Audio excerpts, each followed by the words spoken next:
Hello guys, magandang tanghali. Ayan, alas 12:30 na po dito ngayon ng hapon. So magandang tanghali po sa ating lahat. So ito po yung ating mga trabaho. Ayan, meron tayong maraming weldingin. Katatapos lang natin mag-fabricate. Ayan oh. So shout out sa lahat ng mga OFWs around the world. Welder fabricators, ayan, shout out.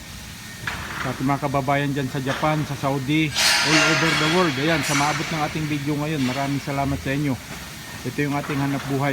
So ano ba ang hanap buhay nyo? Kailan kayo nag-umpisa mag-welding? Sa ating mga kabayan dyan sa Victoria, kay Mr. Johnny Marquez. Ayan, shout out. Ayan, oh. So marami tayong weldingin. Ayan.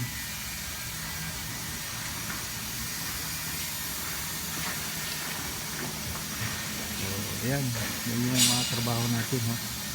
Pakaraming weldingin. So thank you guys, thank you.